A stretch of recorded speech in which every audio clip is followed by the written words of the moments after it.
Thân chào cả nhà, không nên xem chùa đâu đó. Nhớ đăng ký, like, comment để ủng hộ tin nha. Thảm họa diệt vong liên tiếp xuất hiện. Phải hứng chịu trực tiếp cơn bão số 17. Số người sống sót trên toàn cầu giảm còn 2%. Và bạn gái hoa khôi cuối cùng cũng mang theo một nhóm người. Lấy đi nửa cái bánh bao trong tay tôi. Trói tôi lại thành một khúc gỗ rồi ném ra ngoài. Tôi được trọng sinh trở về. Còn thức tỉnh được năng lực không gian. Điên cuồng ăn uống ở nhà hàng phương Tây. Chỉ vì kiếp trước sống lay lắt. Uống nước bùn dưới đất, ăn bánh bao mốc và phải dành thức ăn. Chị dâu mở mồm khinh thường. Loại người này cũng có thể vào nhà hàng cao cấp. Nó thực sự làm hạ thấp đẳng cấp nơi này. Tôi sẽ không bao giờ đến đây nữa. Sau này tôi sợ là cô muốn đến cũng không đến được. Sau khi ăn xong tôi đi ra ngoài. Bây giờ tôi cũng là người có chút tài sản. Dù sao cha mẹ tôi qua đời cũng để lại một nhà máy. Chỉ là nhà máy, mấy ngày trước bị bạn gái hoa khôi lừa lấy mất rồi. Lần này tôi sẽ trả thù bọn họ.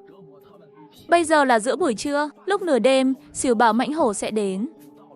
Ngay tận thế sắp giáng lâm, tôi bắt taxi đến một chợ bán xỉ lớn. Vừa xuống xe, Đào Tôn bảo vệ khu phố Anh Đào gọi điện thoại đến.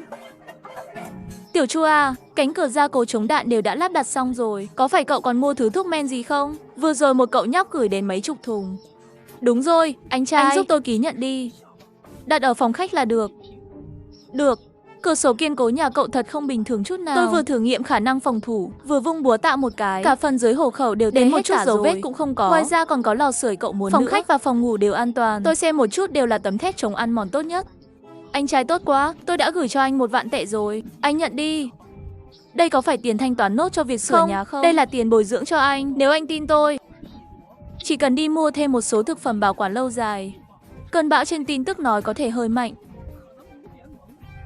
Rồi tôi liền cúp máy. Về phần anh ta có tin hay không, tôi không quan tâm nữa. Tôi đã chi 1 triệu tệ, mua trực tiếp một cửa hàng bán xỉ ngũ cốc và dầu ở đây.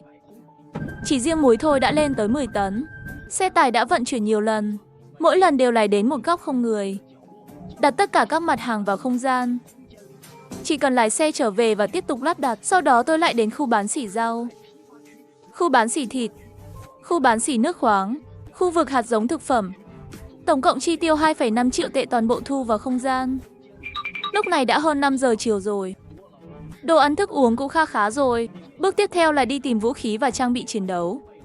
Lúc này tôi đang ở nhà hàng phương Tây điên cuồng ăn uống. Vậy mà lại bị phát tán lên mạng.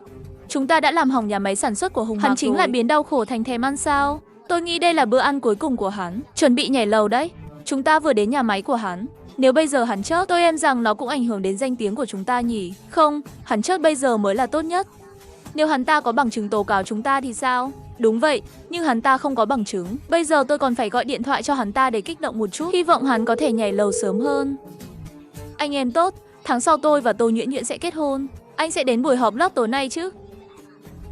Xin lỗi, tôi không có thời gian, nhưng tôi không ngại xuống lầu uống một ly. Anh em tốt. Cậu sợ rồi à? Câu nói này trực tiếp làm họ nghẹt thở. Sau đó tôi cúp máy. Đi tìm cửa hàng bán xỉ dụng cụ rồi. Hay là thôi đi, bây giờ hắn hận chết chúng ta rồi. Có lẽ thật sự dám tìm chúng ta liều mạng. Tôi sợ hắn sao? Không thể nào. Sau đó anh ta đổi địa điểm tổ chức tiệc thành nhà mình. Chờ Hùng Mạc đến. Còn tôi lúc này đã đến cửa hàng dụng cụ. Tất cả những thứ hữu ích cho dã ngoại đều đã được đóng gói. Ngoài ra còn có động cơ giảm tiếng ồn công suất cao, thuyền cao su và thuyền xung phong mỗi loại 20 chiếc. Ông chủ vui quá. Ông chủ có xe trượt tuyết không?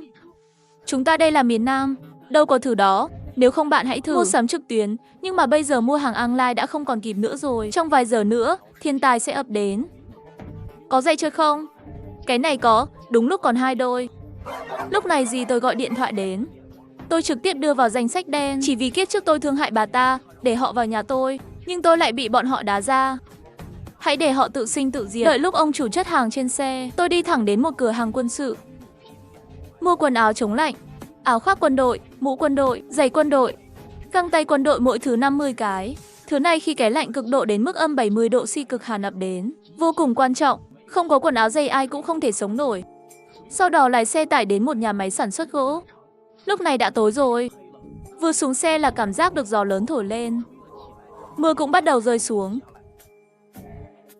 Ngay tận thế thiên tai liên tục xuất hiện. Siêu bão cấp 17 chịu gánh nặng. Số người sống sót toàn cầu giảm còn 2%. Tập trước nói. Tôi mua một đống đồ dùng và đến nhà máy sản xuất gỗ. Lúc này mưa đã bắt đầu rơi rồi. Phải nhanh lên. Tôi đi đến cửa, tìm thấy một con chó lớn màu vàng ở cửa. Trông rất ngoan đấy.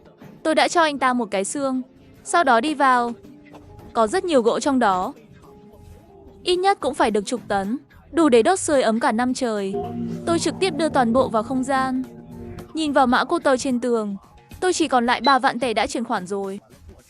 Đến lúc tận thế, giữ đống tiền này lại cũng vô dụng. Đến lúc đi còn tiện mang theo 2 cái cưa máy. Chỉ còn lại không tệ. Đủ rồi, báo đang đến rồi, còn có ai đến bắt tôi không? Trực tiếp lên xe tải đến khu vực lưu trữ của khu công nghiệp. Trên đường đi gặp một vườn trái cây. Ở đây là một số nông dân, sắc mặt ai nấy cũng đều không tốt lắm. Ở đây căn bản không còn của nào nữa rồi. Một năm vô ích, coi như là họ chỉ có thể mang những của táo đã hái đi. Chờ họ đi xa, tôi sẽ chặt những cây ăn của này, cùng đưa vào không gian. Thà để trời sập xuống, còn hơn để cho những cây này ở đây vô dụng. Căn bản không ăn hết.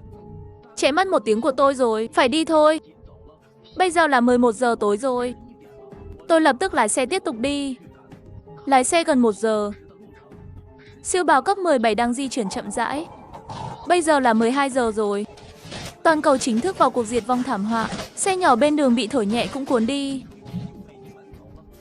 Tôi tông sập cửa một nhà kho, nhảy ra khỏi xe và bắt đầu mua với giá không tệ. Bất cứ nơi nào ta đi qua, cỏ đều không mọc. Lúc này nhân viên trực giám sát của Uốn mắt đều chớp lặng. Máy tính của tôi bị nhiễm virus rồi sao? Người này từ đâu ra vậy?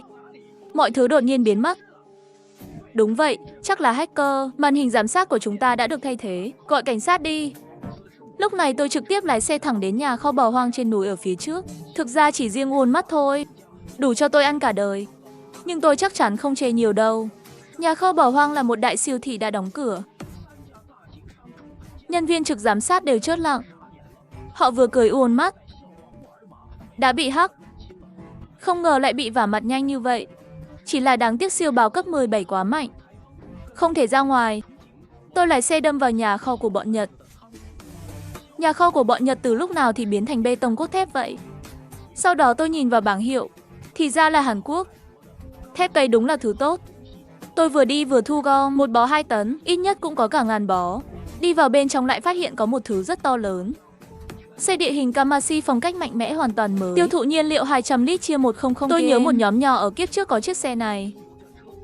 Trực tiếp xông xáo tung hoành trong tận thế, đập người khác bẹp thành bánh. Có 50 thùng dầu đi sân. Đưa tất cả vào không gian. Lái đi. Đến vườn ươm cách đó 2 km. Có một công ty công nghệ tuyệt vời ở đó. Quần áo công nghệ cao được làm ra, bạn có thể mặc trên người để giữ nhiệt độ không đổi 25 độ. Đến đây rồi tôi liền lấy bếp nướng ra. Nướng chút thịt lót dạ. Lúc này mở điện thoại xem tin tức. Mà Trương Lực lúc này kéo tôi vào một nhóm chat. Huynh đệ không phải nói xuống lầu uống một ly sao? Làm sao trốn không thấy người? Sợ mọi người cười cậu sao? Xin lỗi. Trước đây cũng muốn uống với mọi người một ly. Kết quả tạm thời có việc đi ra ngoài. Ngày mai tôi sẽ quay lại. Các bạn nhất định phải đợi tôi. Có vẻ như những gì tôi nói rất hài hòa. Thật ra ngày mai tôi về rồi. Nước mưa đã sớm nhấn chìm bọn họ từ lâu rồi. Sau khi ăn xong tôi sẽ đi tìm quần áo giữ nhiệt công nghệ cao. Một hơi từ tầng 1 tìm đến tầng 3. Nhìn thấy gì thì thu luôn cái đó. Tôi cũng thu hoạch được một hộp áo mưa. Bạn học Hùng Sung này đã mua 2.000 chiếc áo mưa. Có phải là mọc 4 của thận rồi không? Đời này có dùng hết không? Sau đó tôi bỏ vào không gian. Cuối cùng cũng tìm được áo ấm ở tầng 5. Nhưng chỉ có một. Những cái khác hình như đều là hàng giả. Đáng tiếc, nếu không phải ngày tận thế đến, phòng thí nghiệm này sẽ trở nên nổi tiếng. Thu tất cả vào không gian. Sau đó tiếp tục lùng sụp ở đây. Lúc này đã gần bình minh rồi. Cơn bão bên ngoài dần suy yếu xuống khoảng cấp 5. Nhưng mưa lớn lại càng lúc càng lớn. Trên tòa nhà cao tầng thậm chí còn có một nửa chiếc xe buýt mắc kẹt trên đó. Mặt đất đã bị nước nhấn chìm từ lâu rồi. Thậm chí có mấy cái xác nổi trong nước, nổi lềnh bềnh ở khu anh đào. Trong nhóm chat liên tục gửi tin nhắn. Thật kinh khủng. Đây có phải là ngày tận thế? Kính trong nhà rung suốt đêm. Nó làm tôi thức cả đêm. Nghe xem có bao nhiêu tiếng xe cứu thương trong nửa giờ này. Âm thanh không bao giờ dừng lại. Tôi nghe nói có rất nhiều người đi bán muối. Tuyệt vời, tòa nhà công ty tôi cũng bị sập. Hôm nay không cần đi làm nữa. Bão nhỏ rồi, chúng ta có nên ra ngoài mua hàng không? Tôi đoán lũ lụt này sẽ kéo dài vài ngày nữa. Lúc này trong nhóm có người gửi một video. Trong nước đã có vài người trôi nổi. Ôi trời, bọn họ đã đi rồi à? Thật đáng sợ, điều này có thật không? Lúc này, bác cái tổ trưởng của ủy ban khu phố đã gửi một tin tức trên mạng đều là tin đồn. Còn ai dám lan truyền nữa thì tôi sẽ báo cảnh sát bắt người đó. Mong mọi người đừng gây thêm rắc rối cho đất nước. Cũng đừng ra ngoài, bây giờ lũ lụt bên ngoài quá mạnh. Vài tiếng nữa chờ sắp xếp ở trên. Vài giờ nữa lũ lụt sẽ cao hơn. Đến lúc đó chúng ta còn ra ngoài bằng cách nào? Nếu lũ lụt mạnh đến mức người dân không thể ra ngoài, vậy thì các bạn sẽ đỡ rắc rối hơn. Tổ chức chắc chắn sẽ chỉ định nhân viên, phân phát vật tư cho người dân. Câu nói này khiến nhiều người yên tâm. Nhưng tôi thì khác. Tôi đã gửi một cái trực tiếp trong nhóm. Bức ảnh vừa chụp. Trên đó có rất nhiều người bị nước cuốn trôi. Mọi người tranh thủ lúc này ra ngoài lấy đồ tiếp tế. Tình hình thảm họa lần này không thể tưởng tượng được. Tổ chức căn bản không rảnh tay để đi phát đồ cho các người đâu. Thiên tai tận thế liên tiếp xuất hiện. Siêu bão cấp 17 đầu tiên, số người sống sót toàn cầu giảm còn 2%. Tập trước nói rằng tôi đã gửi một bức ảnh trong nhóm cộng đồng. Chỉ có cậu biết nhiều ấy nhỉ? Lời tôi vừa nói cậu không nghe thấy à? Đừng có đứng đầu gây chuyện ở đây. Bỏ một bữa thì chớt đói được à? Tôi chắc chắn là đói cũng không chớt được. Bà ngăn mọi người ra ngoài tranh thủ mua đồ. Nhỡ may có người đói chớt thì bà có chịu trách nhiệm không? Cậu đang nghi ngờ về sức mạnh của đất nước chúng ta. Đó là khả năng của cộng đồng chúng ta. Cậu làm như vậy là cố ý đúng không Hùng Mạc? Khi nước lũ rút, tôi sẽ báo cáo tội gây rối trật tự xã hội của cậu. Lúc này tôi lời nói thêm, tôi trực tiếp gửi thêm một bức ảnh lũ lụt vừa chụp. Giây tiếp theo liền bị đuổi khỏi nhóm cư dân. Lúc này lão Trương gọi điện thoại. Cậu lấy bức ảnh đó ở đâu vậy? Tôi chụp trực tiếp. Ảnh là thật đó, giờ anh đang ở vùng ngoại ông, đúng ngay không? Cả vào buổi sáng, trên mạng có rất nhiều video tương tự. Thế nhưng trong vòng nửa giờ nữa sẽ không tìm thấy. Thế thôi, chú ý an toàn. Sau khi cúp điện thoại, tôi lái xe vào trong. Nhân tiện, tôi cũng lấy một chiếc xe chở đầy nhiên liệu. Khi đi ngang qua nhà máy gỗ, nơi này đã bị ngập rất nhiều rồi. Mà con chó lớn màu vàng vẫn bị xích lại. Tôi suy nghĩ một chút. Tôi muốn khiến cho Tô Nhuyễn Nhuyễn bọn nhận ra cuộc sống của mình không bằng một con chó. Sao có thể không nuôi chó? Cậu thật may mắn khi gặp tôi. Sau này tôi sẽ gọi cậu là Pachito nhé. Sau đó tôi tiếp tục chạy về. Lúc này thành phố lại mưa to lũ lụt. Cũng có đội cứu hộ liên tục cứu hộ. Và tôi đã trở về. Mang theo chó vừa đi vừa thu thập đồ tiếp tế. Chỉ còn lại xe chuyển phát nhanh cỡ lớn. Thu gom chiếc xe phun nước bị lật nghiêng. Một con bò lớn màu vàng đang kêu la trong lũ lụt. Thu gom luôn mấy con lợn vừa bơi qua, người rơi xuống nước. Cái này thì không thu nhận. Cứu người không dành cho tôi. Có rất nhiều máy bay trực thăng cứu hộ trên bầu trời. Hãy để họ cứu. Vì vậy, tôi đã chèo thuyền đến khu vực Hoa Anh Đào. Tôi đi đây, các chiến sĩ. Mưa lớn như vậy lũ lụt còn dám ra ngoài. Tình hình bên ngoài thế nào? Lúc này tôi đến tòa nhà số 211. Tầng 1 nhà Trương Lực đã bị ngập rồi. Rất có thể họ đang ở hành lang cầu thang, đang chờ cứu hộ. Và tôi vừa đến tầng 2 thì thấy Trương Lực và bọn họ rồi. Nam nữ tổng cộng hơn 20 người. Họ không ngờ mưa lớn, lũ lụt lại sâu đến thế. Tôi có thể quay về. Hùng Mạc, tôi đã gọi cho cậu 100 cuộc. Tại sao cậu không trả lời? Mọi người ở đây đều gọi cho cậu. Tôi như thế này, Tô Nhuyễn Nhuyễn cũng gọi cho tôi sao? Câu nói này khiến hắn nghẹn lời. Rõ ràng là tôi cướp bạn gái của anh ta. Tại sao bây giờ có cảm giác mình bị đội mũ xanh? Tôi đang nói chuyện với anh. Đừng nhắc Nhuyễn Nhuyễn nữa. Anh gọi thì tôi phải trả lời sao? Nếu không phải cậu thì chúng tôi có thể đến đây tụ tập được sao? Xe bị ngập hết rồi. Anh nói bồi thường thì bồi thường sao? Có liên quan gì đến tôi? Tôi đâu có bảo các cậu đến dự tiệc. Xe của chúng tôi bị ngập hết rồi. Rõ ràng là cậu nói muốn xuống lầu với Trương Lực. Uống một ly mà, đó là lý do chúng tôi đến đây. Xe của các anh bị ngập rồi. Tôi chỉ nói là xuống uống với Trương Lực. Có nói là bảo các cậu đến đâu. Nếu không có anh, chúng tôi sẽ không đến đây dự tiệc. Tôi thấy hình như cậu muốn ăn đòn. Hắn vừa định đến gần thì tôi rút ra một con dao. Mọi người sửng sốt một chút, lùi lại. Không ngờ luôn. Đến cả tôi, người vốn dĩ ôn hòa, cũng không ngờ tới. Không phải muốn làm sao? Tôi muốn xem con dao này. Có thể giúp các bạn không? Hùng Mạc, bình tĩnh đi, tôi chỉ đùa thôi. Cậu đi, chúng tôi tuyệt đối không ngăn cản. Sau đó tôi đi qua. Các người phải nhớ nhà tôi chỉ chứa chấp nữ thôi nhé. Sao chúng ta không giữ hắn lại nhỉ? Tôi không tin anh ta dám đánh người thật. Giờ chúng ta làm gì? Lúc nào cũng tìm người ở tầng 2 mượn đồ, họ phát bực cả rồi. Chịu đựng đi, trời sắp tối sầm lại chuẩn bị mưa. Chắc chắn sẽ có người đến đón chúng ta. Rất nhiều hộ gia đình ở tầng trên bị ảnh hưởng. Tôi không tin chính phủ sẽ làm ngơ. Lực ca, hay là chúng ta bơi đi đi. Tôi còn có một căn nhà thuê ở tầng trên, cùng nhau lên đó ở tạm đi. Bộ đồ tôi mặc là Armani đó. Nước lũ bẩn quá, anh bảo tôi xuống bơi đi. Với lại căn nhà tồi tàn của anh như cái ổ chó ấy. Đến chỗ của anh còn không bằng đến khách sạn 5 sao. Váy của tôi mua hôm qua, tôi không muốn bị bẩn. Tôi đến Kỳ Kinh cũng không được. Mấy hôm trước tôi vừa cắt bỏ bệnh trĩ. Tôi về nhà và đóng cửa lại. Ở bên ngoài cửa sắt 3 lớp khóa mà còn dám cậy khóa. Không mở được. Ngay tận thế tai ương liên tục xuất hiện báo cấp 17 siêu mạnh. Người sống sót toàn cầu giảm xuống còn 2%. Tập trước nói rằng tôi đã vớt được rất nhiều vật tư. Sau đó về nhà. Lúc này trong phòng khách chất đống mấy chục cái giường lớn. Bên trong đều là thuốc tôi mua. Nhân viên bán hàng đó của thật có bản lĩnh. Thảo nào nói gấp đôi tiền thì cái gì cũng có thể lấy được. Trên tường phòng khách và phòng ngủ, mỗi phòng đều được trang bị một cái lò sưởi. Thứ này đắt quá. 2 cái lò sưởi bật lên cũng chỉ được âm 70 độ. Vậy mà cũng có thể làm ấm căn nhà rộng 120 mét vuông này. Nhưng bây giờ tôi quá mệt mỏi. Ra ngoài tìm đồ tiếp tế, cả đêm không ngủ. Trực tiếp nằm trên ghế sofa ngủ. 2 tiếng sau, tôi bị đánh thức bởi một tiếng động lớn. Tôi đến ban công kiểm tra, thấy lũ lụt rất mạnh. Dưới 10 mét đều bị ngập.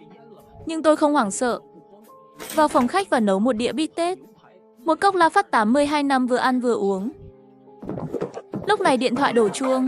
Không cần nghĩ tôi cũng biết đó là Tô Nhuyễn Nhuyễn. Hùng Mạc, cậu có thể cho chúng tôi đến nhà nghỉ ngơi không? Nước lụt sắp ngập đến tầng 4 rồi. Muốn đến nhà tôi. Vậy cậu đã chuẩn bị chưa? Chuẩn bị gì? Tất nhiên là quỳ xuống cầu xin tôi. Lúc này, Trương Lực căng thẳng giật lấy điện thoại của cô ta. Ngay tại chỗ đập mạnh một cái vỡ tan tành. Cái tên này tức đến xanh mặt rồi.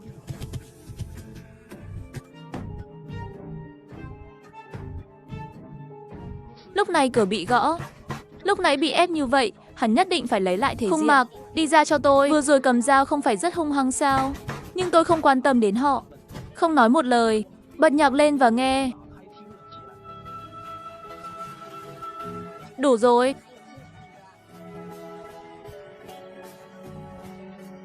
Đủ rồi, cái gì đủ rồi? Anh ta xúc phạm cô là đang đánh vào mặt tôi. Hôm nay tôi phải dạy cho anh ta một bài học. Chỉ là một câu nói, tôi cũng không mất miếng thịt nào. Điều này làm cho Trương Lực rất khó chịu, bất kể có bao nhiêu người ở đây hay không. Trực tiếp tức giận. Có phải cô vẫn còn tình cảm với cái tên đó không? Tôi biết cô vẫn còn thích anh ta. Thằng nhóc đó thì có gì tốt, không phải chỉ là đẹp trai thôi sao? Đừng nói nữa, bây giờ tôi chỉ muốn ngủ. Lại để tôi ở hành lang nữa là tôi sẽ tức giận đấy. Người tức giận xong thì làm được cái gì? Muốn ngủ thì về nhà mà ngủ. Lúc này cô ấy quay lưng bỏ đi. Anh bị dở hơi à? Tô Nhuyễn Nhuyễn vội vàng đuổi theo. Cô bé đó là đối tác dự án quan trọng. Thật không dễ dàng mời đến đây. Bây giờ nhất thời khiến cấp trên tức giận rồi. Thế là Trương Lực lập tức đuổi theo. Vừa dỗ dành xong liền chủ động gọi điện thoại video cho tôi. Khi đứng ở này, tôi muốn hỏi thăm người thân một chút. Lúc này Trương Lực chỉ muốn hỏi thăm người thân của tôi một chút. Tôi đang cho chó uống La Phát 82 năm. Bít tết còn sót lại cũng cho chó ăn. Một đám người liên tục nuốt nước miếng. Kinh ngạc đến mức không nói nổi một lời. Xem ra tối nay các ngươi lại phải ngủ lại trên hành lang rồi.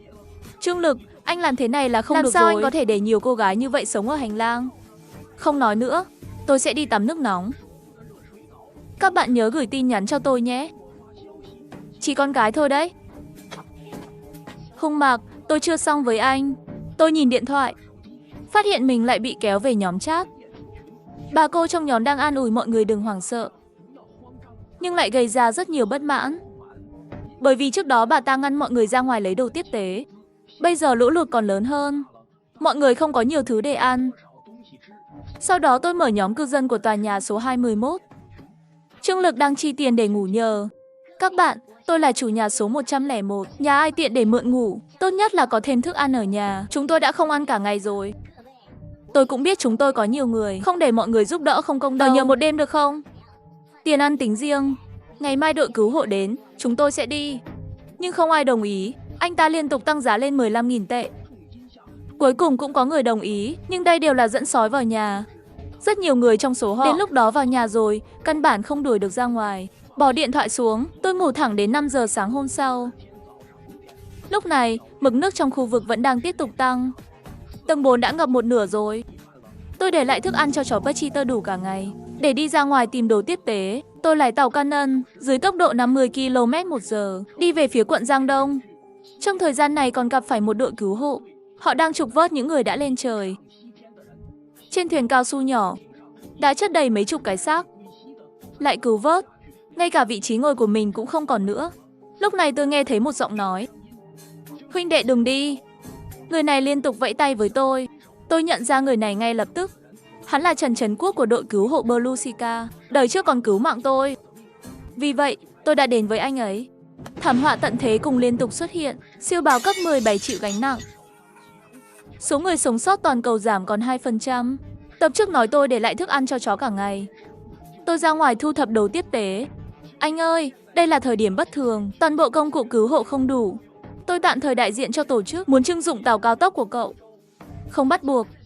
Cậu xem có tiện không? Nhưng tôi thấy có một chiếc thuyền cao tốc ở đằng kia. Không biết có dùng được không? Tôi đi xem giúp cậu. Vậy thì phiền anh em giúp qua xem một chút đi. Sau đó tôi rẽ vào một góc không có người ở. Lấy từ không gian, nạp đầy nhiên liệu, rồi từ từ kéo qua. Tôi vừa nhìn thấy, đây là chiếc thuyền mới. Không biết có dầu không? Cảm ơn anh bạn, vừa rồi thật là đột ngột, cậu đã giúp chúng tôi rất nhiều. Lát nữa cẩn thận nhé. Trên mặt nước hiện nay có quá nhiều vật sắc nhọn. Cậu tự mình chú ý nhé. Anh Trần, tôi có một lời khuyên cho anh. Lời khuyên gì? Đừng vội cứu người, con người không thể cứu hết. Thật sự muốn cứu nhiều người hơn. Tốt nhất là tập trung thu thập đồ dùng cho mùa đông. Sau đó tôi lái tàu cao tốc rời khỏi Trần Trấn Quốc. Không hiểu tại sao phải thu thập vật tư cho mùa đông. Bây giờ là mùa hè. Làm sao anh ta biết họ tôi là Trần? Và tôi đã ở vùng biển gần đó rất lâu. Tìm thấy mấy chiếc thuyền cá. Nhưng gần đây có người nhìn không tiện hành động. Chỉ có thể đợi trời tối mới đến. Trên mặt nước có rất nhiều vật tư. Có lẽ tất cả đều bay ra từ trung tâm mua sắm. Tôi lấy ra một cái móc và đưa chúng lên thuyền. Vật phẩm đầu tiên, món đồ đầu tiên chính là nệm giường sang trọng của một ngôi sao nào đó. Giá trị 2 đến 3 triệu. Tôi đã ở ngoài 1 tuần. 3 ngày trước, còn ra vẻ kén chọn đủ thứ. Miễn là không ai đi ngang qua, tôi sẽ nhét nó vào không gian. Vào ban đêm thì thật điên rồ. Trực tiếp nhìn thấy cái gì thu nạp cái đó. Hàng trăm tấn khúc gỗ trôi nổi trên mặt nước đã được thu thập. Đội cứu hộ quân sự và dân sự đi qua. Đối với hành sáu tranh cãi này của tôi, một mắt nhắm một mắt mở làm ngơ cho qua. Dù sao thì họ cũng không thể giải cứu được. Toàn bộ dân chúng đói bụng. Nhìn người trẻ như tôi cố gắng thế này, không chừng sau lưng phải nuôi một tòa nhà, thậm chí cả một khu phố. Có ai gọi tôi sao? Cho đến tối ngày thứ 3, một người nào đó của đội trưởng đã tìm thấy tôi, muốn lấy đi những vật tư mà tôi vớt được. Thiếu lương thực trầm trọng. Là người đóng góp quốc gia. Sau khi lũ lụt kết thúc, tổ chức sẽ trao giấy chứng nhận danh dự. Cũng sẽ thưởng một lá cờ. Tôi cúi đầu, không nói một lời, lấy mấy hộp thịt bò đóng hộp trên thuyền. Còn những vật tư khác thì ném cho anh ta. Đẩy mã lực tối đa và quay đầu lại.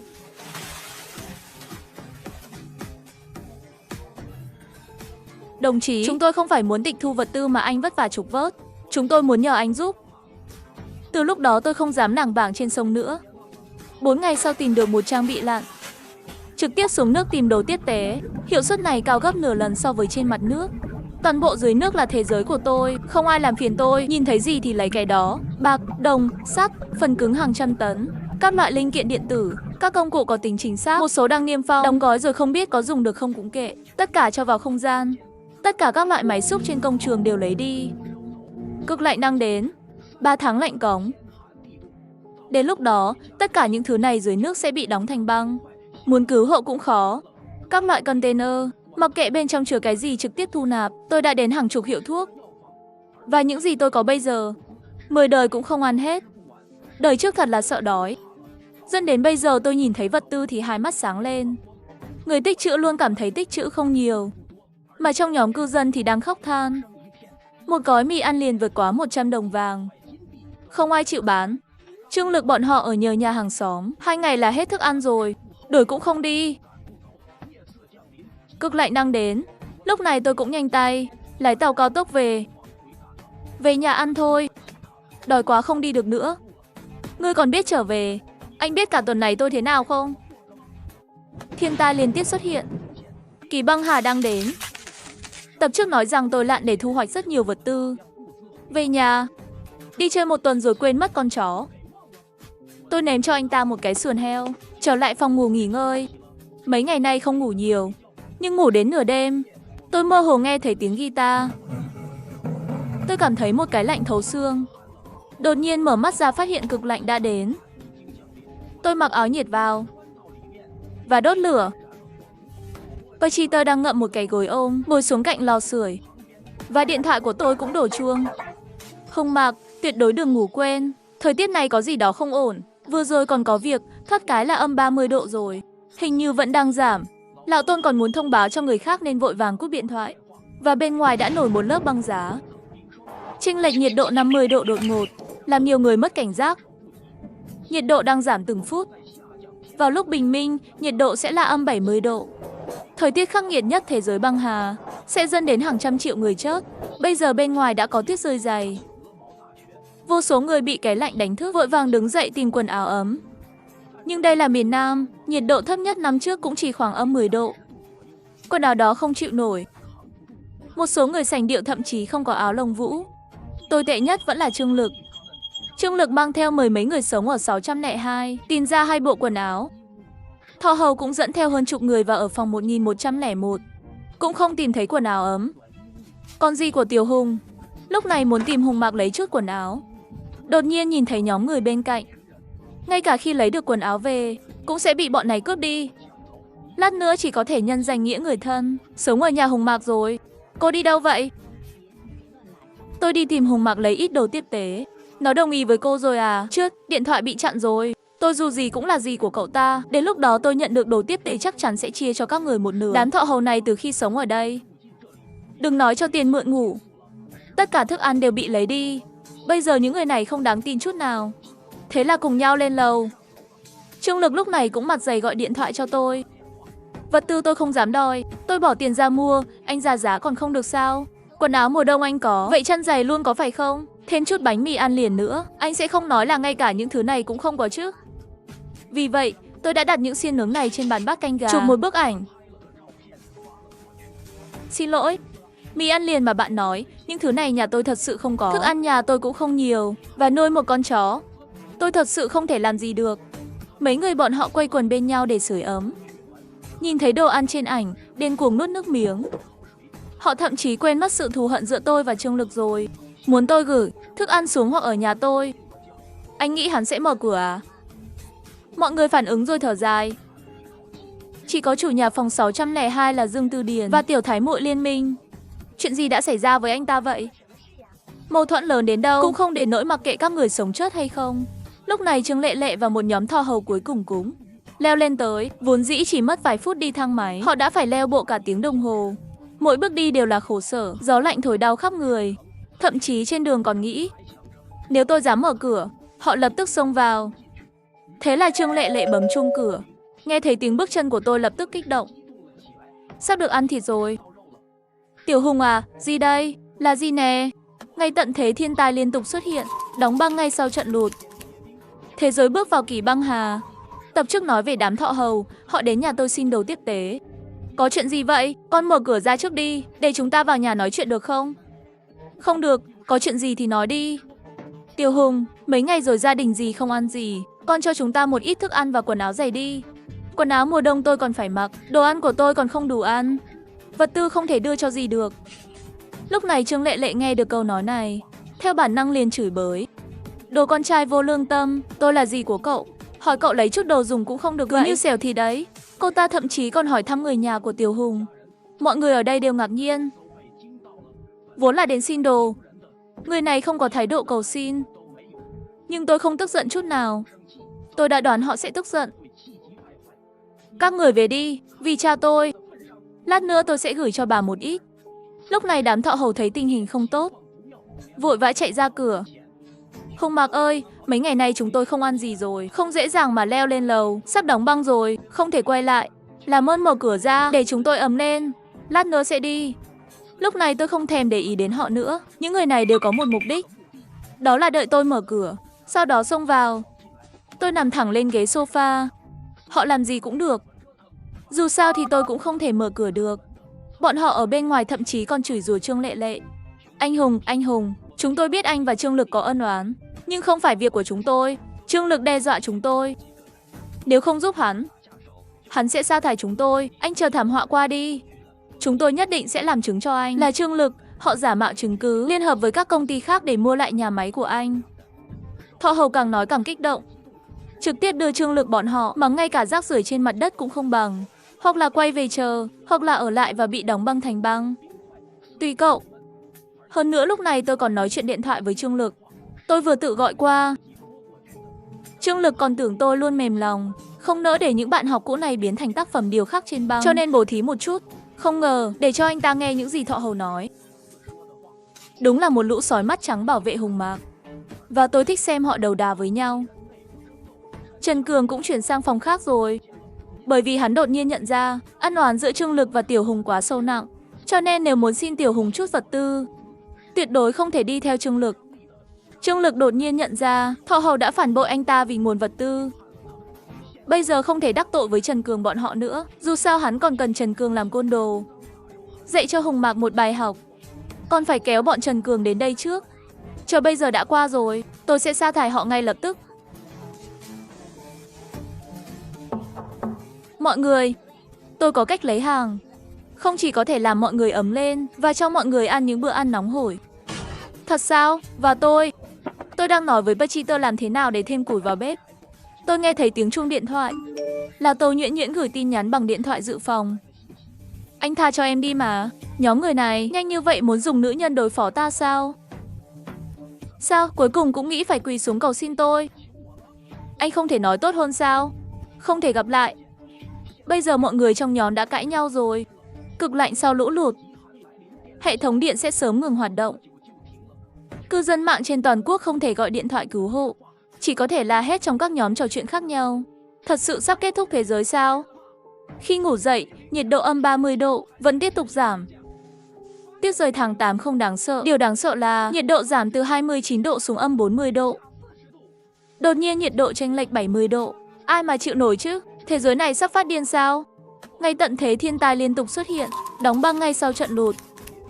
Thế giới bước vào kỳ băng hà. Tập trước nói, những người sống sót đang la hét trong đám đông. Lúc này, cửa nhà đang bị một đám người gõ. Bà Vương, bà đi ra cho tôi. Nếu không phải bà ngăn cản, mọi người không được ra ngoài mua đồ. Bây giờ tôi cố gắng hết sức thì còn cầm cự được vài ngày nữa. Đúng vậy, thức ăn có thể bổ sung năng lượng, cũng có thể chống đông nhiều hơn. Bà Vương, bà đi ra cho tôi. Không phải bà nói cứu hộ sẽ gửi hàng đến cửa sao? Mỗi lần đều là ngày mai. Bao nhiêu ngày mai rồi? Được rồi, bà không nói gì phải không? Bà cứ chờ đấy. Sau đó hắn gọi mấy chục người, điên cuồng đạp cửa nhà dì Vương.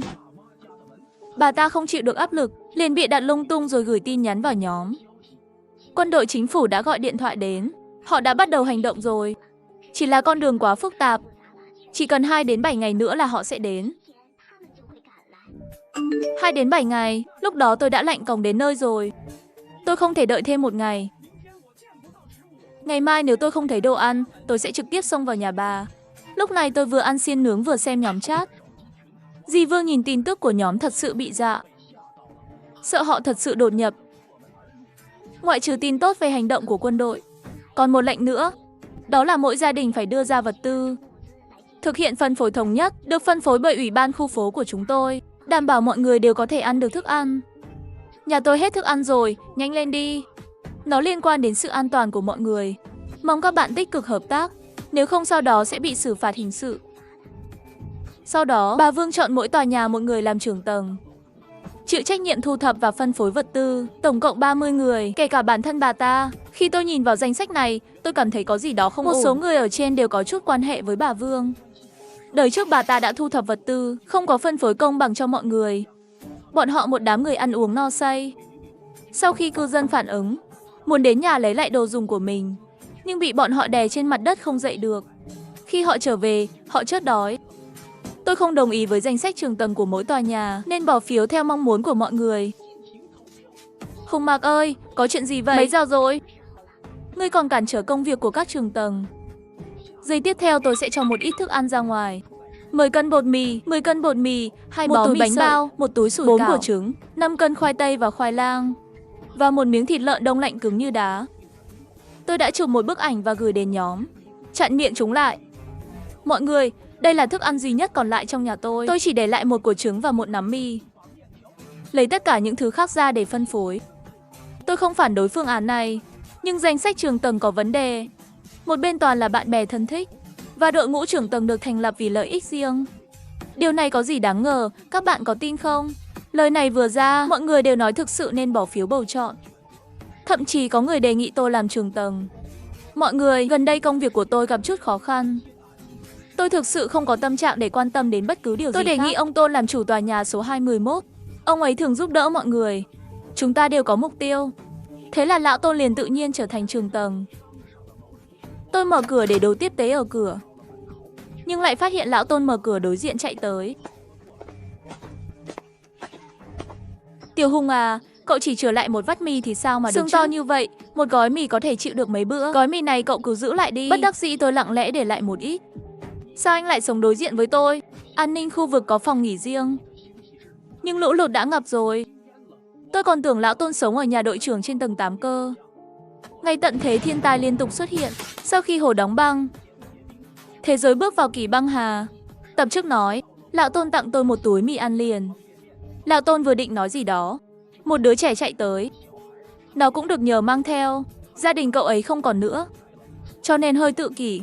Rồi ông ta bỏ đứa bé lại cho tôi. Lấy đồ và đi. Anh ấy nói vài ngày nữa không bận rồi mới đưa đi. Tôi đi vệ sinh một lát. Đời trước, hàng xóm muốn đón cậu ta đi. Chỉ là lúc vào nhà, đã bị bảo mẫu nấu thành súp rồi. Đời này có lão Tôn ở đây, có lẽ số phận của đứa trẻ này sẽ thay đổi. Tôi đưa cậu ta đến bên lò sưởi. Hắn không khóc cũng không gây chuyện, không một lời. Quả nhiên như lão Tôn nói, có chút tự kỷ. Như vậy tôi cũng đỡ rắc rối rồi. Tôi nhìn điện thoại. Thọ Hầu, chúng đã về rồi, và vẫn đang nghĩ về nguồn vật tư của tôi. Hùng Mạc, chúng tôi đã trở lại tầng 11 rồi. Anh sẽ không giao tất cả hàng hóa phải không?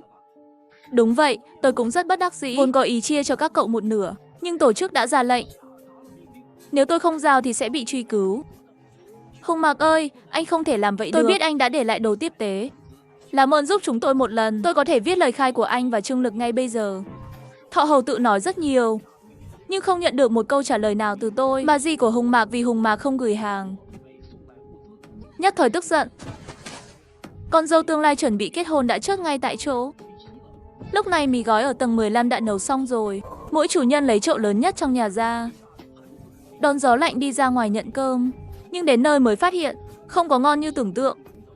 Mì gói chỉ có 6 thùng lớn, bên trong đầy nước súp. Cái quái gì thế này? Không có mì gói, chỉ có súp. Ăn thế nào đây? Rốt cuộc các người có biết nấu nhạt nhẽo như nước lã thế này ai mà ăn? Theo tôi thấy bọn họ ăn mì gói chỉ để lại một thùng nước, chỉ còn lại một thùng nước súp. Các ngươi có mù không? Không phải tất cả mì gói đều ở bên trong sao? Cả tòa nhà có 50 đến 60 người. Không cắt nhỏ nấu thì chia kiểu gì? Đến nước này rồi.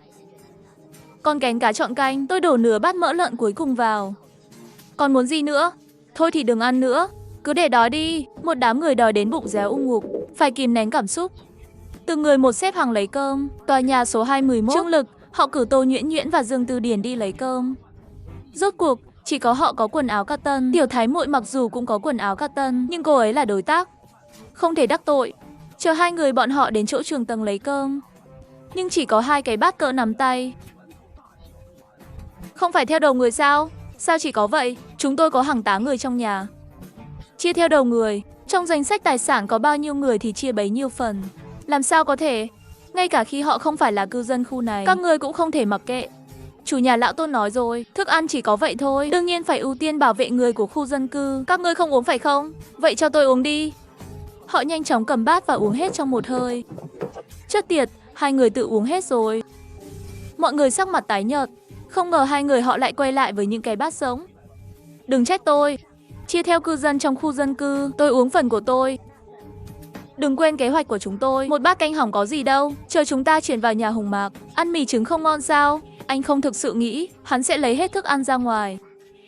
Dương Tư Điền về phòng mình, gửi cho Hùng Mạc một yêu cầu kết bạn. Thiên tai tận thế liên tiếp xảy ra, đóng băng ngay sau trận lụt. Thế giới bước vào kỳ băng hà. Tập chức nói lão Hà xúi giục bọn họ chuẩn bị đối phó với tôi rồi. Anh Mạc, chúng ta nói chuyện một chút đi. Lạnh quá, có tiện nói chuyện trực tiếp không? Không tiện, bạn đang làm gì vậy? Ăn trái cây. Anh Mạc, tôi biết bây giờ anh ghét tôi, nhưng chuyện nhà máy là do Trương Lực. Người ta còn ám chỉ anh mấy lần rồi, mà anh chẳng để ý gì cả. Cô đang giả vờ cái gì vậy? Cô nghĩ tôi sẽ tin chứ? Bây giờ là ngày tận thế rồi, thành phố đang bị phá hủy. Tôi không thèm để ý đến cô ta nữa, chuyển sang tin nhắn nhóm để xem. Họ đã cãi nhau trong nhóm cả đêm rồi. Đừng nói với tôi là thế giới sắp kết thúc. Có khả năng nào như vậy không? Chúng ta cùng nhau mơ thấy thế giới bước vào kỳ băng hà. Bây giờ chỉ là sinh ra trong mơ. Quần áo nhà có thể mặc đều mặc vào rồi. Vẫn cảm thấy ngày càng lạnh. Có phải tôi sắp lạnh còng đến nơi rồi không? Vừa rồi là ai kêu cần thuốc trợ tim tác dụng nhanh? Tôi tìm thấy rồi, anh ở đâu? Không cần nữa, cảm ơn. Người đã đi rồi. Đã có người bắt đầu chốt rồi. Không ai biết người tiếp theo có phải là chính mình không? Rốt cuộc là âm 70 độ cộng với không có thức ăn. Rất ít người có thể chống cự được. Lúc này lão Tôn ôm một cái vali chạy tới.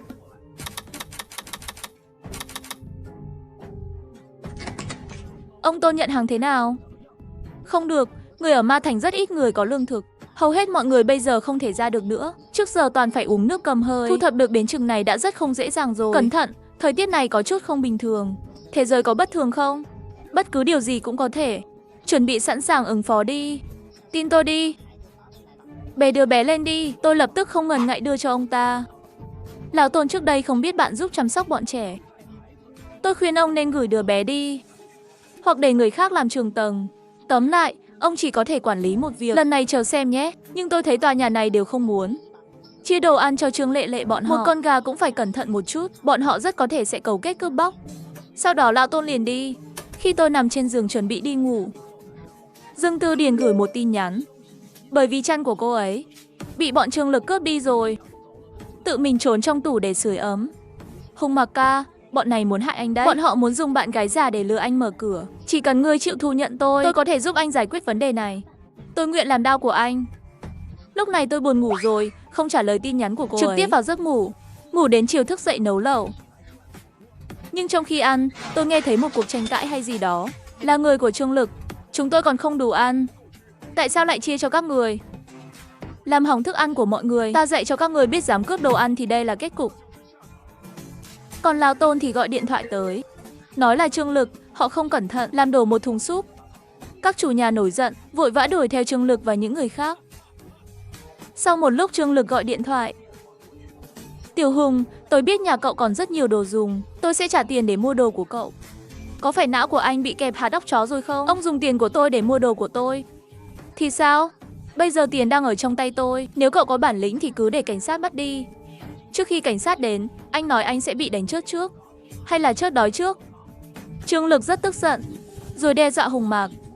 Nếu anh không bán đồ cho tôi sẽ nói cho mọi người biết nhà anh có rất nhiều vật tư. Tôi sẽ loan tin này ra, rồi anh sẽ biết tay tôi. Anh có thể thử, nhưng anh nên lo lắng cho đồng bọn trước đã. Một đám người sớm đã không thể chịu nổi Trương Lực. Trương Lực, tôi cho anh biết, tất cả chúng tôi đều ở đây vì anh. Tôi đã đòi mấy ngày rồi. Nếu anh còn không kiếm được vật tư, đừng trách chúng tôi vô tình. Băng đóng ngay sau khi lũ lụt xảy ra liên tiếp. Thế giới bước vào kỳ băng hà. Tập trước nói về việc Trương Lực vô tình làm đổ một nồi súp và bị đánh. Anh đi, đến lúc đó thì lừa Hùng Mạc mở cửa. Sau khi vào nhà tìm cơ hội đánh ngất hắn. Tô Nhuyễn Nhuyễn bây giờ có chút mâu thuẫn, bởi vì bên ngoài quá lạnh. Cho dù mặc áo khoác cotton cũng không thể mang được lâu. Ngoài ra còn có thái độ của Hùng Mạc đối với cô ta, khiến cô ta không có lòng tin. Ai cơ, là tôi đây. Tôi bị sốc. Không ngờ cái đầu xù xí bên ngoài kia lại giống ổ gà thế. Người mặt mày vàng vọt, mắt thâm quầng kia lại là Tô Nhuyễn Nhuyễn. Tôi tỏ vẻ mặt ghét bỏ nói. Không biết. Tôi vào phòng khách, mở máy tính ra, bắt đầu tải xuống phim truyền hình. Dù sao sắp mất điện rồi. Đến lúc đó muốn xem cũng không được xem. Phim truyền hình. Hoạt hình đa dạng, tải xuống toàn bộ tiểu thuyết. Có 30 ủ Asiber. Có thời gian thì phải đến thư viện. Lấy hết sách bên trong đi. Bởi vì cực lạnh 3 tháng, sách vở cũng trở thành vật liệu sưởi ấm cho tôi.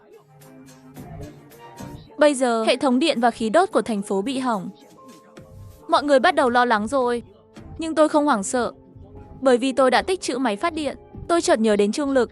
3 ngày rồi họ không tìm tôi. Nó quá yên tĩnh. Không có gì cả.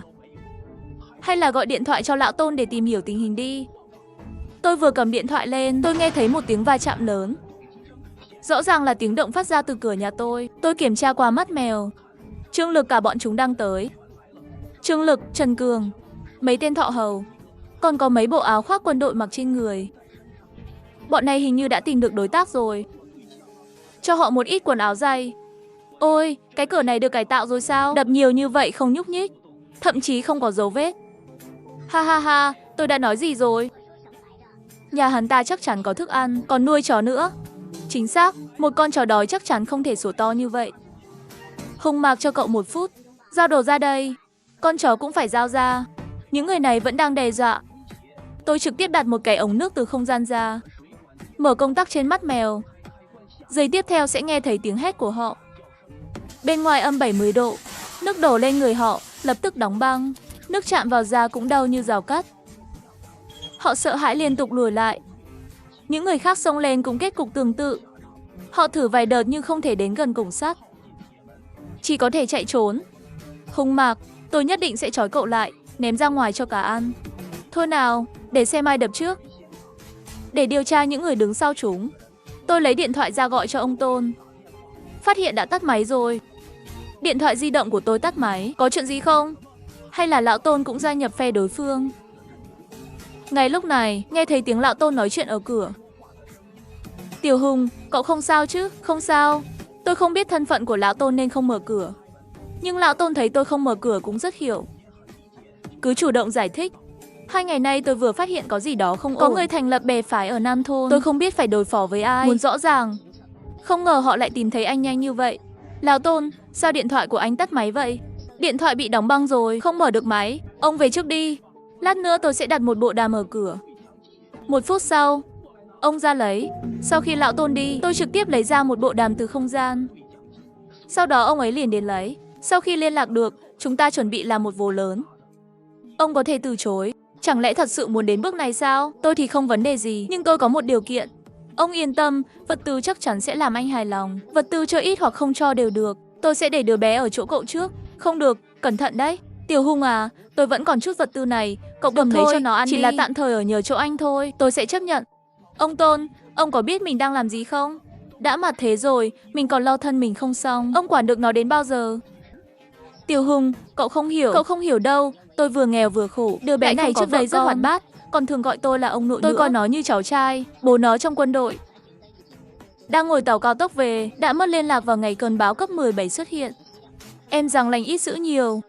Tôi chỉ tạm thời để nó ở đó. Sau này tôi sẽ nghĩ cách khác. Lũ lụt thiên tai lần lượt xuất hiện.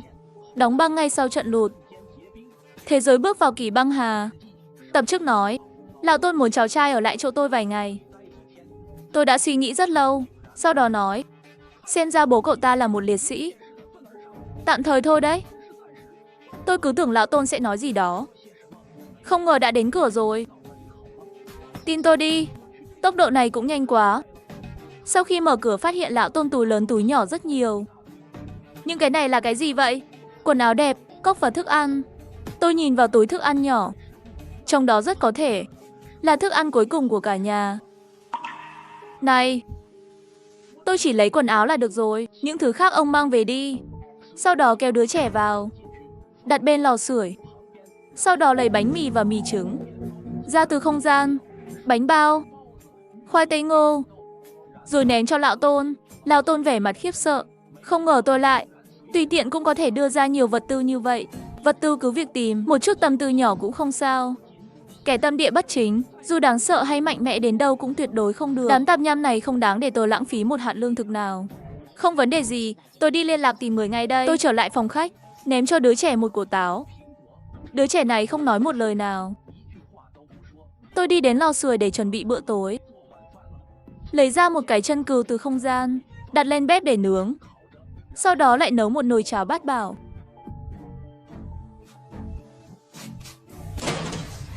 Hung Mạc, cho anh 1 phút để mở cửa.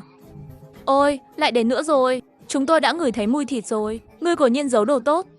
Không muốn bị cả tòa nhà tấn công thì cứ ngoan ngoãn giao đồ tiếp tế đi. Trương Lực vừa đập cửa vừa kêu gào.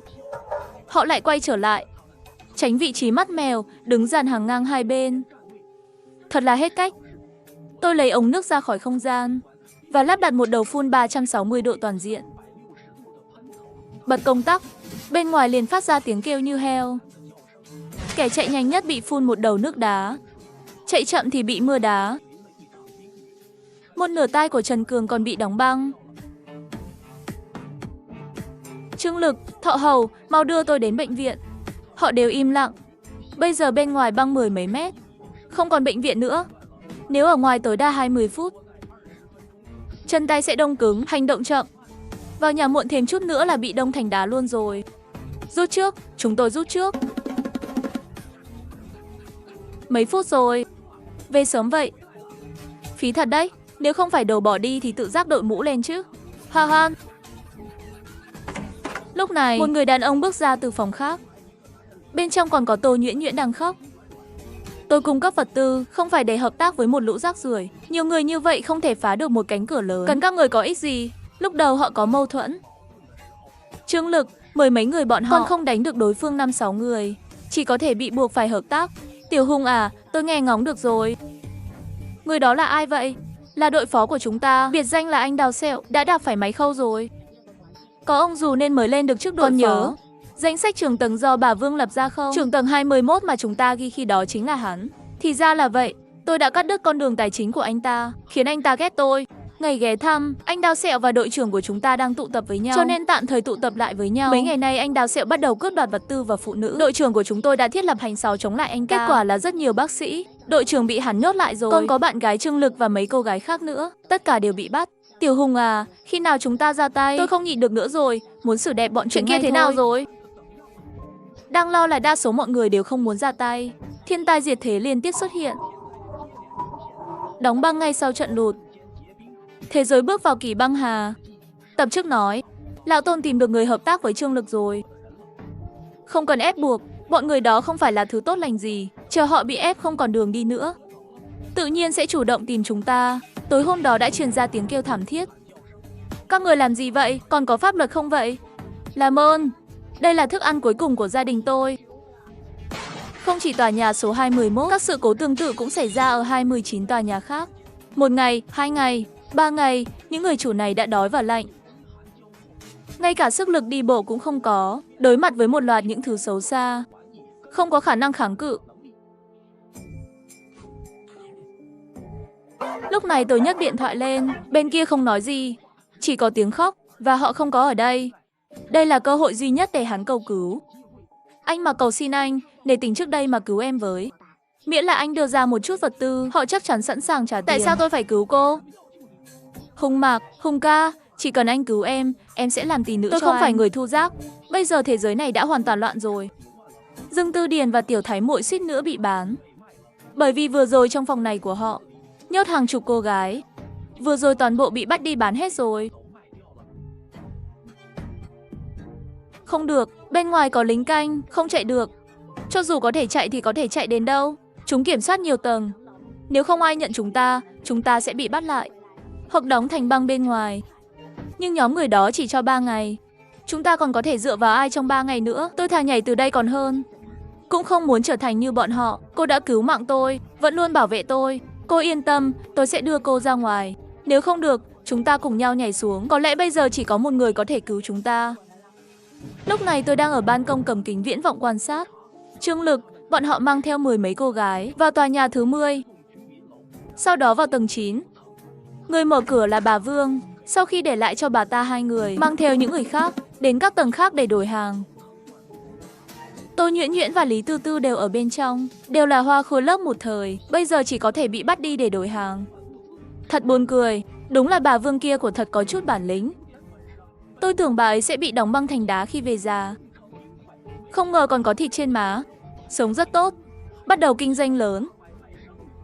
Và tòa nhà thứ 10. Sao có thể có nhiều người như vậy có đồ tiếp tế? Tôi sợ nước ở đây khá sâu. Lúc này bộ đàm đổ chuông.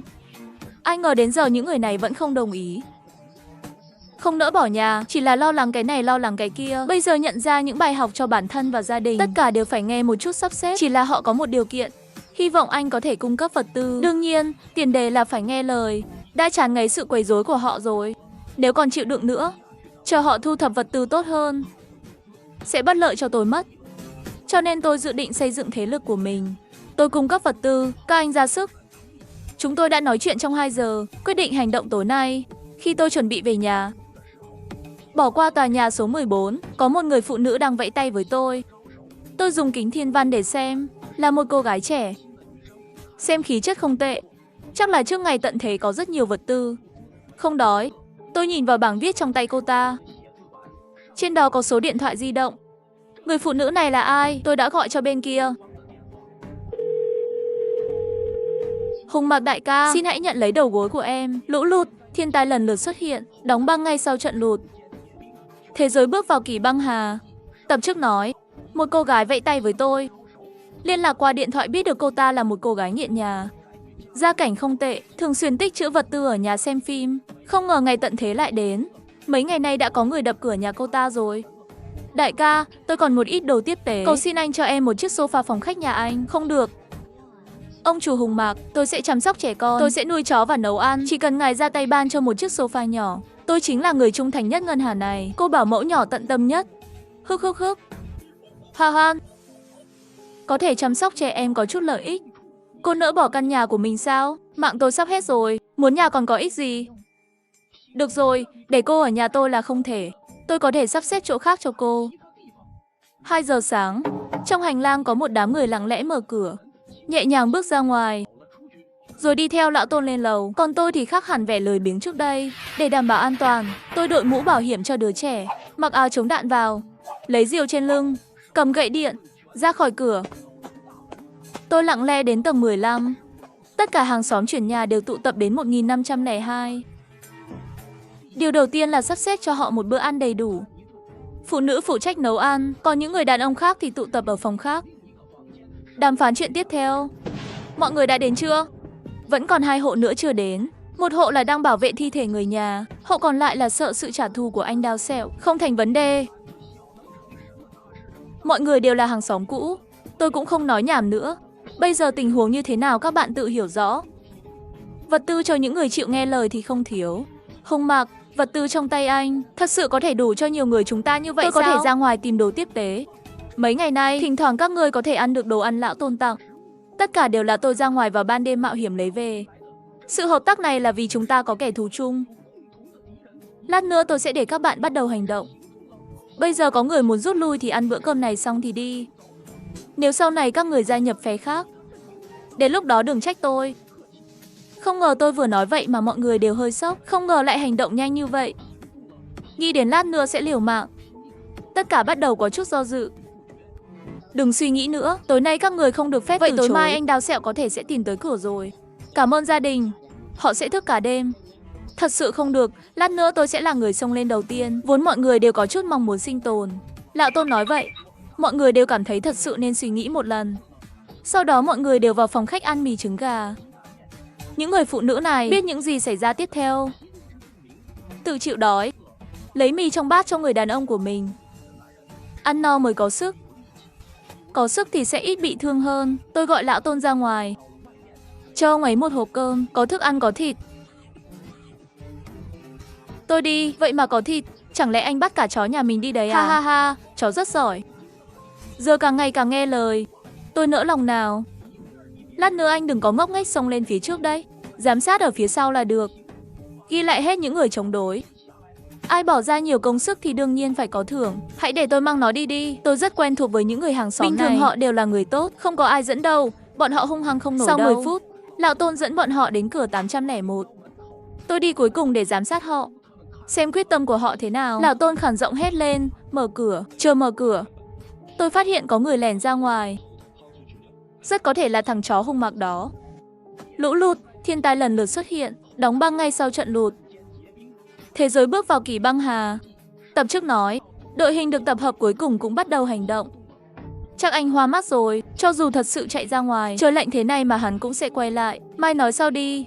Tôi thấy anh ta mang theo một cái túi lớn. Có khi nào hắn đoán được chúng ta muốn đối phó với hắn đã không? Sớm chuồn mất rồi. Vừa nghe Hùng Mạc muốn chuồn là hắn mở cửa ngay. Lão Tôn lập tức xông vào. Lão Tôn mạnh như vậy sao? Trong khi đó, những người khác cũng cùng nhau xông vào, đánh úp họ một cái không chuẩn bị. Trương Lực, họ nghe thấy tiếng động, ra từ phòng 802. Ai ngờ lại bị xịt trong một mặt nước ớt rồi đóng cửa quay vào. Những người trong mấy tòa nhà gần đó đều bị động tĩnh này.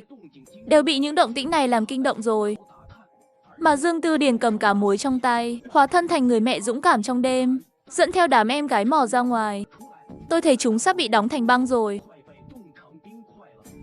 Đi lên tầng 15, lát nữa đều chờ Lão Tôn sắp xếp. Không cần tôi nói, tôi sẽ giúp cô trả thù kẻ thù của cô. Em lên trước đi. Sau đó cô ta cầm cá muối lại đi vào. Tôi đi xem cái đám đàn bà hung dữ này thế nào. Kế hoạch ban đầu là 3 phút. Cho dù kết quả thế nào cũng không thể tiếp tục chiến đấu. Lão Tôn nên rút lui. Lão Tôn, bọn họ lập tức toàn bộ xông ra ngoài. Trương Lực nghe thấy giọng tôi, tức giận cũng mở cửa xông ra. Hùng Mạc, đồ khốn. Tôi phải rớt anh. Sao? Không phải là muốn rớt tôi sao? Ha ha ha ha. Bọn người của anh Đào Sẹo tầng 8 bị thương không nhẹ, đều vẫn còn trong nỗi sợ hãi kinh hoàng. Và tôi hét lên trước khi rời đi, hãy ra khỏi tòa nhà này. Sao bình minh mà còn dám thì ở tôi lại sẽ đập chết các ngươi. Thắng lớn.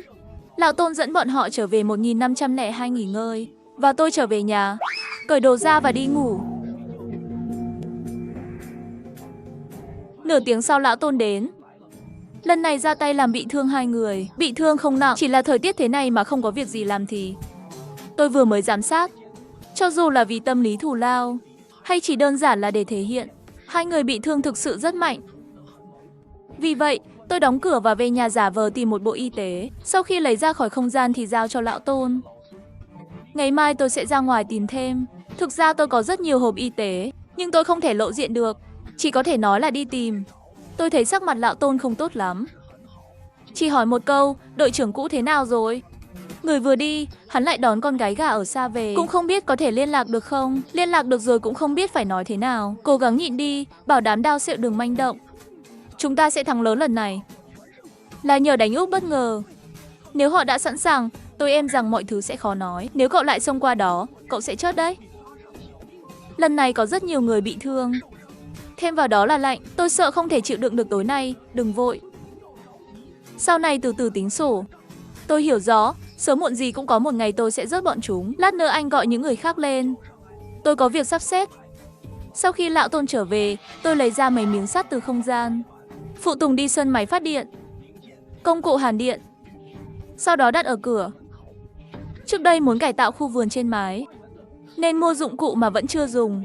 Bây giờ vừa hay có dịp dùng đến. Theo sự sắp xếp của tôi, có một cái cổng ở cầu thang. Và bật điện lên. Bây giờ toàn bộ tòa nhà là của chúng tôi. Nếu có người dám xông tới đây, không bị điện giật chớp thì cũng bị điện giật ngất. Tầng 15 là nhà ăn tạm thời. Máy phát điện ở lại đây. Trời mới sáng, anh Đao Sẹo bỏ đi dưới sự đe dọa của Lão Tôn. Món nợ này anh Đao Sẹo tao ghi lại rồi. Tụi mày có một đứa tao tính một đứa. Lão tử nhất định phải rớt hết. Coi nào, coi nào. Đừng kêu nữa, bây giờ mày đánh 2 thằng cũng không lại.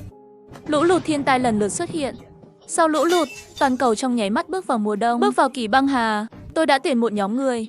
Dưới sự dẫn dắt của tôi, đã làm một trận đột kích. Đuổi những kẻ làm ác ra khỏi tòa nhà dân cư. Và lắp đặt cửa sắt lớn có điện để phòng thủ kẻ thù. Tiếp theo tôi chuẩn bị ra ngoài tìm một chút đồ tiếp tế. Tôi không thể tiếp tục lấy vật tư ra khỏi không gian. Điều này sẽ khiến họ nghi ngờ. Lão Tôn, tiếp theo tòa nhà này phụ thuộc vào ông canh gác. Tôi phải ra ngoài tìm đồ tiếp tế. Cẩn thận đừng đi quá xa. Thời tiết này không ai chịu nổi. Sau đó tôi mặc bộ đồ nhiệt công nghệ cao. Giày trượt rồi rời đi. Những người trong tòa nhà dân cư gần đó nhìn thấy có người đi ra ngoài, mãi mà không hoàn hồn. Dù sao cũng dưới thời tiết này, 70 độ họ không thể chịu được. Có người ghen tị, có người hiện ác tâm, nhưng họ không thể chịu được cái lạnh, không dám xuống lâu. Sau khi tôi trượt vài cây số, vậy mà lại đụng phải một đám người. Sau khi họ nhìn thấy tôi, hắn hét vào mặt tôi ngay lập tức đòi cởi giày ra. Tốc độ phản ứng này xem ra là dân chuyên nghiệp rồi. Tốc độ của tôi không giảm mà tăng, trực tiếp xông qua. Họ thậm chí còn không chạm vào chân tôi. Thế giới bên ngoài rất yên tĩnh. Ngoại trừ những người vừa rồi, tôi không thấy đội nào khác nữa. Ngay cả động vật nhỏ cũng không. Trượt thêm vài cây số nữa, cuối cùng cũng đến một cửa hàng bách hóa. Có rất nhiều thức ăn trong không gian của tôi. Cho dù là một quân đội, cũng có thể nuôi sống 2-3 năm. Nếu như vậy, người của tôi sẽ tự hỏi thức ăn của tôi đến từ đâu. Nhân tâm hiểm ác, không chừng đã bị thải lát ra nghiên cứu rồi. Một nửa số tòa nhà ở đây được chôn trong băng lạnh. Tôi tìm thấy một tòa nhà cao tầng và trèo vào. Đúng là đến đúng nơi rồi. Tầng này đều là khu ẩm thực. Tôi trực tiếp quét mọi thứ. Vịt, cá, thịt, qua. Tôi đóng gói tất cả vào không gian. Và tôi cũng không bỏ qua những bàn ghế đó. Tôi giống như một cơn lốc xoáy tàn phá. Bất cứ nơi nào cỏ không mọc. Phòng tập thể dục, thành phố quần áo, túi hàng hiệu đều là của tôi. Tôi sẽ quay lại sau khi lục soát tòa nhà này. Mà Lão Tôn bọn họ đã chờ gấp rồi. Sợ tôi bị tai nạn. Lão Tôn gọi bộ đàm, gọi người xuống để chuyển đồ tiếp tế. Và khi tôi gần đến khu phố, đặt ra một kệ đơn giản. Sau đó kéo trở lại. Họ thấy tôi mang về nhiều đồ tiếp tế như vậy, còn có thịt, đều rất hưng phấn. Dù sao thiên tai cũng đến, lâu lắm rồi họ chưa ăn no. Hùng ca vất vả rồi. Hùng ca anh hùng, nhanh đem lên đi. Đói cả ngày rồi. Vật tư có hạn, mọi người ăn nồi lớn trước nhé. Lời khách sáo đều sẽ nói, nếu hôm nay tôi không mang đồ về, họ sẽ không làm thế với tôi nữa. Khi tôi trở lại tầng 23, ở đây có 3 người phụ nữ. Họ là Dương Từ Điền, Tiểu Thái Muội, Long Tiểu Vân, còn có cả Tề Thụy mới đến hôm nay nữa. Anh Hùng, cuối cùng anh cũng về rồi, em đợi anh cả ngày rồi. Các bạn cũng biết tình hình ở đây thế nào. Tôi không thể nuôi được. Tôi tuyệt đối không nuôi một kẻ ăn bám, không biết chiến đấu, cứ nghe theo sự sắp xếp của Lão Tôn làm những gì có thể. Sau đó tôi trở về nhà. Những người khác từ lâu đã học được cách thêm củi. Thấy tôi quay lại rồi chạy đến xin lời khen. Tôi ném cho anh ta một cái chân gà lớn. Sau đó bắt đầu chuẩn bị bữa tối, mà Lão Tôn bên này cũng là một nồi cơm lớn. Đây là sau khi ngày tận thế của họ đến, ăn no nhất một lần. Nhưng những thứ này đã bị nhìn thấy bởi những người ở tòa nhà 19 đối diện. Đại ca mau nhìn kìa, đám người ở tòa nhà 21 đối diện đang ăn thịt. Không chỉ ăn thịt, mỗi người còn có 2 bát thức ăn lớn. Lũ lụt thiên tai đột nhiên xuất hiện. Thế giới bước vào kỳ băng hà. Sức mạnh tôi đã xây dựng để nuôi sống bản thân. Đi giày trượt một mình ra ngoài tìm đồ tiếp tế. Tôi đã chuyển toàn bộ tòa nhà, tất cả được đưa vào không gian. Trở về với rất nhiều thức ăn. Khi mọi người ăn nồi lớn, nhưng lại bị người ở tòa nhà đối diện nhìn chằm chằm. Hôm nay tôi định đi kiếm chút gỗ. Buổi sáng vừa sáng, tôi mang đứa trẻ đến gõ cửa. Đứa bé này là do Lão Tôn bảo tôi mang theo. Bây giờ có thể để cấp dưới mang theo. Tề Thụy, sau này nhóc này giao cho cô trông nom đấy. Chăm sóc tốt, tôi có thể cho cô một phần thưởng lớn. Yên tâm đi, tôi hứa sẽ chăm sóc tốt cho bé ngoan. Khi tôi xuống lầu và đi ngang qua tầng 8, phát hiện Lão Tôn dẫn theo mấy tên đàn em, đang vận chuyển những người đã bị đóng thành băng. Thứ này không dễ di chuyển, nặng và lạnh. Sao lại rắc rối như vậy? Trực tiếp ném xuống lầu là được, dù sao cũng là ác nhân. Mọi người vừa nghe thấy vậy liền thấy đúng là như thế, trực tiếp vứt xuống lầu. Và tôi vào buổi tối, kéo cả đống gỗ về. Bởi vì cài đặt 4 bánh xe sắt lớn, âm thanh hơi lớn, dẫn đến rất nhiều người trong khu phố đều nằm trước cửa sổ kiểm tra. Điều này khiến họ phát điên. Nhiều gỗ như vậy có thể đốt lâu rồi. Tiểu Hoàng, cậu dẫn một ít người lát nữa chuyển gỗ vào trong. Thức đêm đẽo thành củi. Tối nay sau khi đi, người của tầng 19 đến gây sự rồi, nói là còn 2 người thành lập bang anh đào nữa. Chuẩn bị đối phó với chúng ta rồi. Nếu chúng ta đưa đồ cho họ, nếu chúng ta mang chút vật tư cho bọn họ ở tầng 19, không sao, ai dám đến thì ở lại đây mãi mãi. Cả đêm sau khi tôi về, trong khu phố liên tục phát ra âm thanh cưa gỗ. Những người khác trong khu phố không thể tránh khỏi suốt đêm. Không phải vì tiếng ồn, mà là ghen tị. Có nhầm không? Điều này quá xa xỉ phải không? Bọn họ vậy mà lại đang ăn mì sợi bản to. Ngay cả phụ nữ và trẻ em cũng có thể ăn 2 bát. Thật là lãng phí vật tư. Không thể chịu được nữa. Lục Mao, các bạn đến tòa 21 của Hùng Mạc để kiểm tra tình hình cho tôi.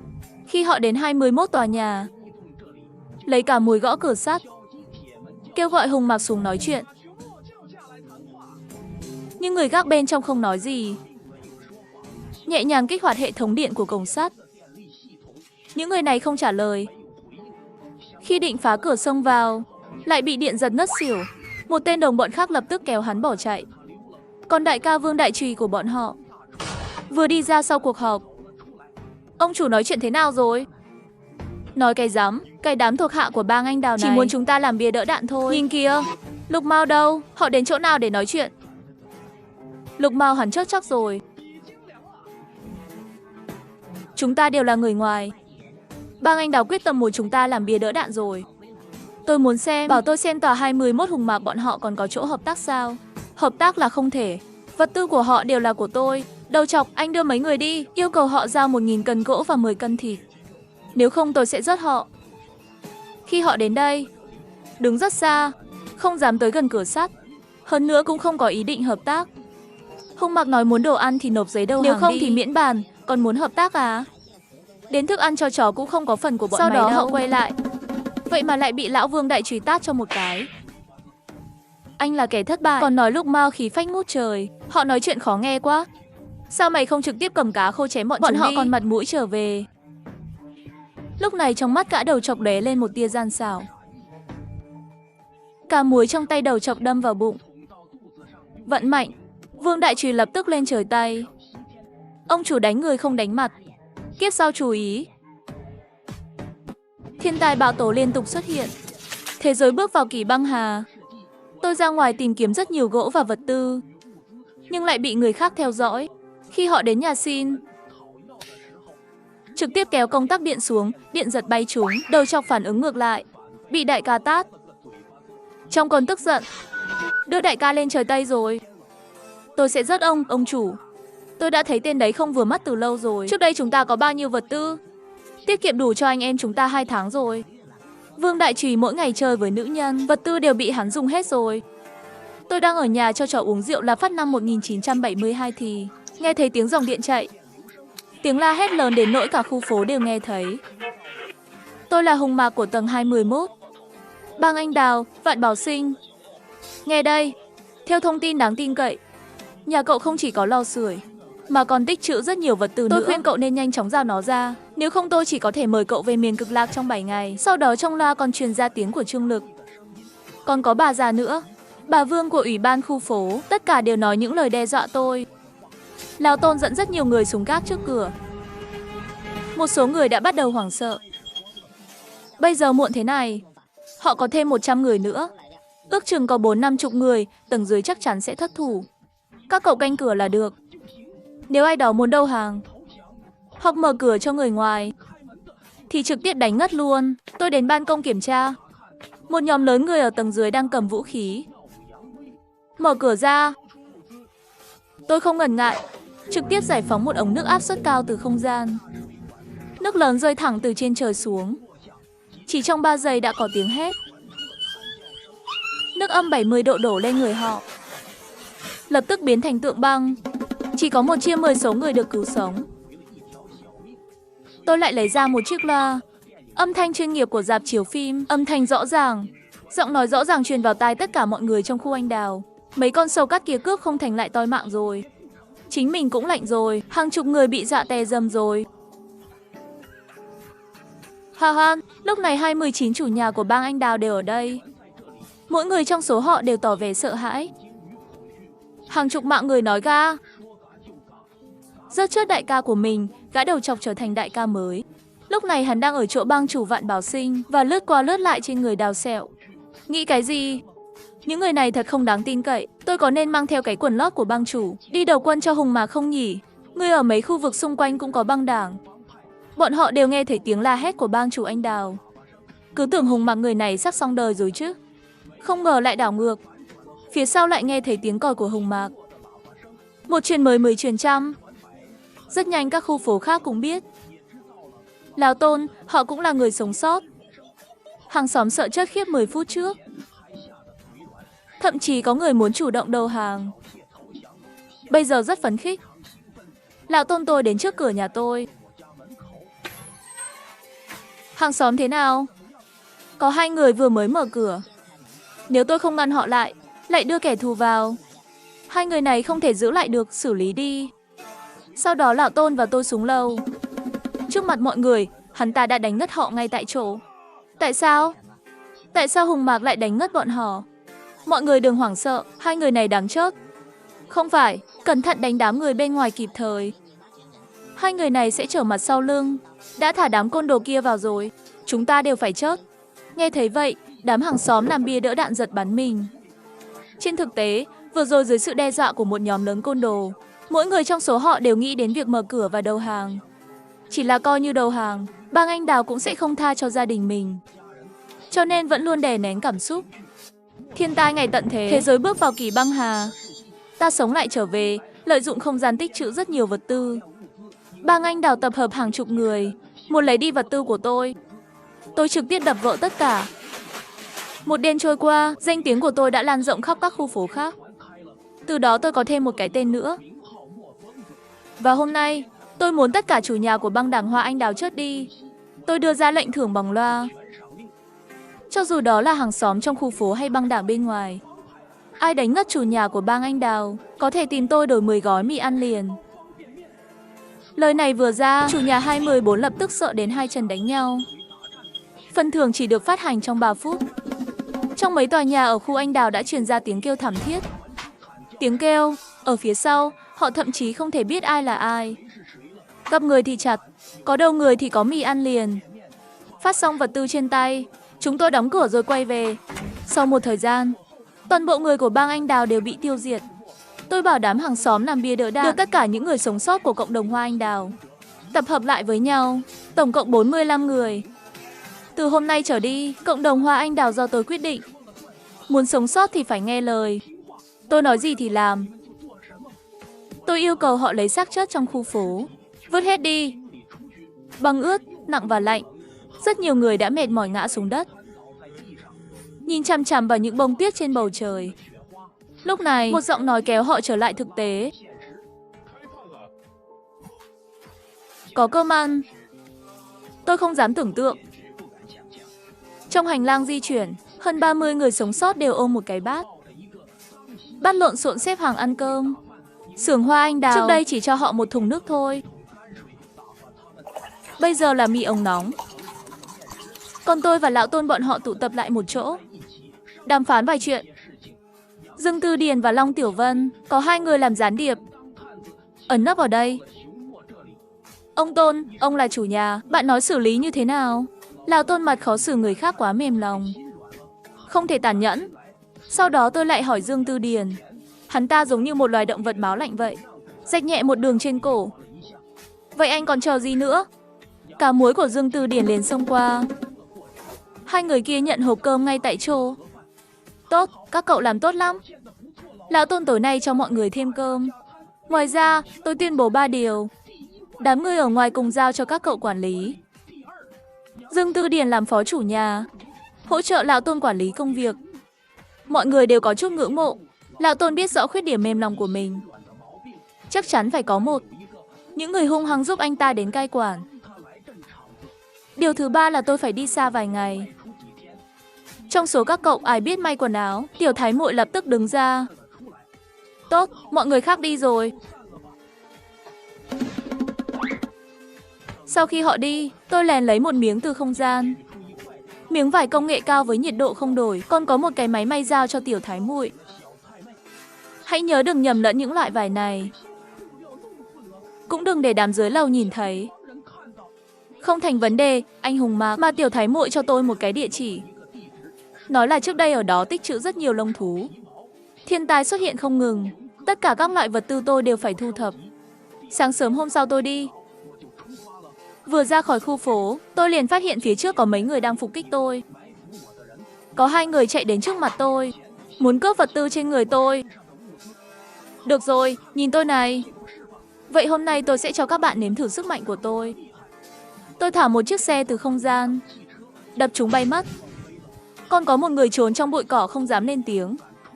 Hắn nhìn thấy năng lực không gian của tôi. Vậy thì tôi chắc chắn sẽ không giữ anh ta lại. Cậu cứ đi với 2 người đó đi. Ngày tận thế giới bước vào kỳ băng hà. Bang Anh Đào muốn cướp đồ tiếp tế của tôi. Tôi đã ra lệnh treo thưởng cho họ. Tôi đã mất hơn 1 giờ để đến nơi. Đây là một tòa nhà quần áo. Hầu hết là mùa thu. Còn nhiều mẫu mùa đông nữa. Tôi từng chút một cất chúng vào không gian. Một tiếng động bất ngờ lập tức thu hút sự chú ý của tôi. Ngay sau đó, mấy bóng người nhanh chóng đuổi theo tôi. Lại đến mấy kẻ gây sự nữa. Tôi lặng lẽ mở không gian trên cao. Chờ họ chạy tới, tôi sẽ ném xe xuống. Kẻ nào dám động vào ý đồ của tao, tao sẽ không để lại một bóng nào sống sót. Lúc này trong hành lang tối đen, có tiếng kêu cứu của phụ nữ.